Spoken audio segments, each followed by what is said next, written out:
Hello friends, today we will discuss about the wound healing. आज के lecture में दोस्तों हम वुंड हीलिंग के बारे में जानेंगे। जो वुंड यानी घाव, घाव कैसे भरता है, हीलिंग यानी घाव का भरना होता है।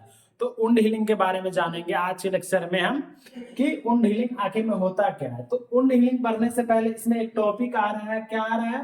हीलिंग।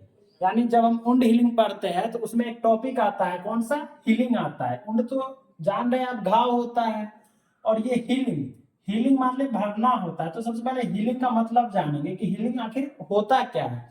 देखिए, इसमें लैंग्वेज में लिखे हैं कि it can be defined as a response of body when a injury are restored in the normal condition structure and function is called healing. यानी कि जब हमें चोट लग जाती है, इंजुरी पहुंच जाती है, कट जाता है, कुछ हो जाता है, तो वो एबनॉर्मल कंडीशन हो गया।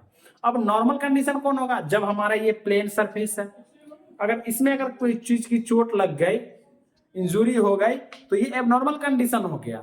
जब ये एबनॉर्मल कंडीशन नॉर्मल कंडीशन में बदल जाएगा, यानी ये घाव भर जाएगा, वही बताया है यहाँ पर। जो नॉर्मल कंडीशन में आ जाता है, रिस्टोर होकर के उसका स्ट्रक्चर और प्रॉपर फंक्शन करने लगता है, उसी को हम हीलिंग बोलते हैं। हीलिंग वन वर्ड में बोले तो healing is a process to recover from any types of injury. यानी कि किसी भी तरह के इंजुरी से वो प्रॉपर पुनः अपने वास्तविक रूप में आ जाना ही हीलिंग कहलाता है। तो ये हमारा हीलिंग था। अब हीलिंग, देखिए हीलिंग के टाइप्स है कुछ। There are following two types of healing. यानी जो हीलिंग होती है वो कितने टाइप्स के होते हैं? दो टाइप्स के होते हैं। एक रीजनरेशन, रीजनरेशन से आपको समझ में आ रहा होगा क्या? रीजनरेट हो रहा है, पुनः जनरेट हो रहा है। उसके बाद रिपेयर, रिपेयर करते हैं किसी भी सेवलॉन, डिटॉल, जो भी बेटाडिन सॉल्यूशन वगैरह से, वो रिपेयर, इससे हम रिपेयर कर रहे हैं। तो ये दो प्रोसेस होता है, एक तो रिजनरेशन, दूसरा रिपेयर। तो ये हमारा वुंड हीलिंग का टाइप्स था। और ये वुंड हीलिंग क्या होता है, देखिए दोस्तों, इसी का कॉम्बिनेशन होगा। अब वुंड हीलिंग है, घाव का भरना क्या होगा? तो उसमें जिसमें रीजनरेशन और रिपेयर दोनों हो, उस वही को हम वुंड हीलिंग बोलेंगे। इसमें लैंग्वेज में है, it is the combination of regeneration and repair method. यानी कि रीजनरेशन मेथड भी और रिपेयर मेथड, ये दोनों मेथड अगर आ गया हो, both are present, known as wound healing. यदि ये दोनों मेथड आ जाता है, उसी प्रोसेस को हम वुंड हीलिंग बोलते हैं। आई होप आप लोगों को समझ में आ रहा होगा वुंड हीलिंग क्या हुआ। देखिए, पहले हीलिंग यानी भरना, वुंड हीलिंग यानी घाव का भरना, प्रॉपर रिकवर होना, it means wound healing. Then wound healing का हम हीलिंग प्रोसेस देखेंगे। ये जो हीलिंग होती है आखिर कैसे होती है, जो हीलिंग प्रोसेस है वो होता कैसे है, वो हम देखेंगे।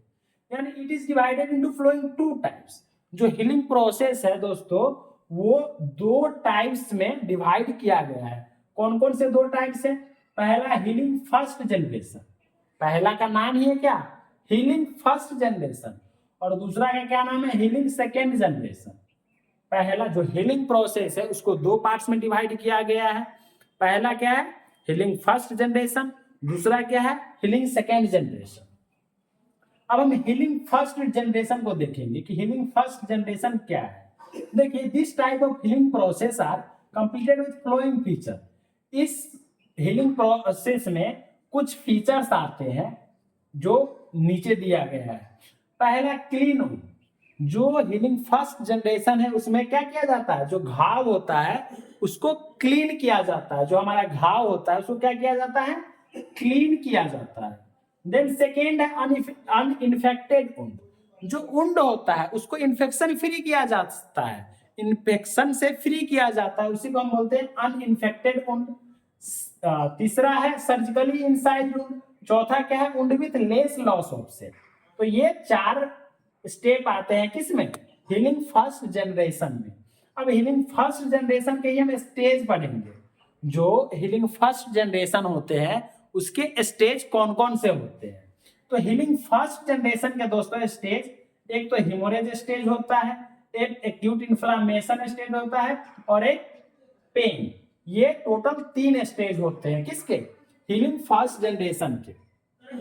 तो हेमोरेज, हिमरेज हो रहा है यानी कि चोट लगा, इंजुरी हुआ, हिमरेज हो रहा है, ब्लीडिंग हो सकता है। हिमरेज यही तो होता है, हिमरेज, हेमरेज यही होता है। तो ये हेमरेज हो सकता है। Acute inflammation with in 1 days, एक दिन के अंदर ही इन्फ्लामेशन क्रिएट हो जाएगा। अगर आपको यहाँ कट लग गया है, चोट लग गया है, हार्म पहुंचा है, कभी कभी ऐसा होता है चोट लगता है लेकिन ब्लड बाहर, इंटरनल ब्लीडिंग होती है लेकिन एक्सटर्नल ब्लीडिंग नहीं होती है, लेकिन स्वेलन जरूर क्या शो होता है, सीन होता है। तो ये किसमें, ह्यूमरेज में आएगा, ब्लीडिंग हुआ।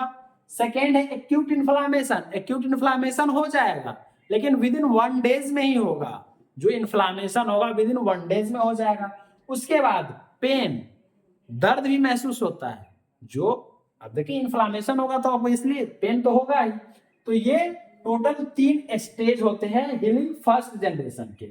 और इसके बाद आगे हम देखेंगे कि इसके फेजेस, जो हीलिंग फर्स्ट जनरेशन है इसके फेज कौन कौन से फेज होते हैं।